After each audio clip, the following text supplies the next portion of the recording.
नमस्कार, हम डिम्पल मिश्रा स्वागत करते हैं सबके अपना चैनल भारत लोकगीत पे।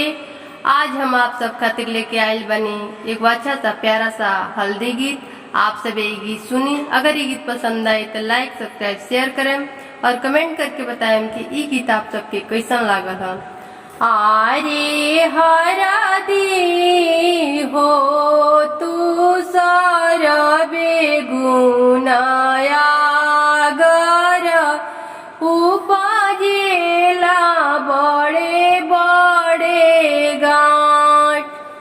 आरे हरा दी हो तू सारा बेगुनाया उपजेला बड़े बड़े गांठ। आरे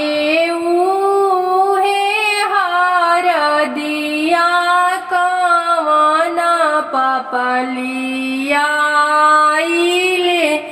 कौनया लगना जगाई। आरे उहे हर दिया कवना चचलिया कौन चाची लगना जगाई। आरे उहे हर दिया बेआस फुफलिया उसबुआ लगना जगाई। आरे उहे हर दिया सुनीला फुफलिया गुड्डी बुआ लगना जल।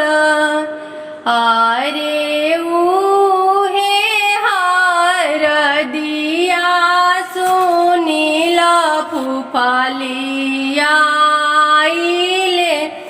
गुड्डी बुआ लगना जगाई।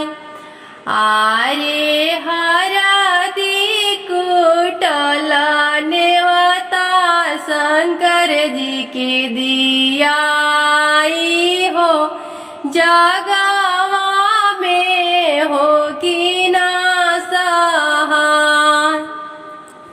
आरे हरदी कुटल नेता सब देवता सबके दिया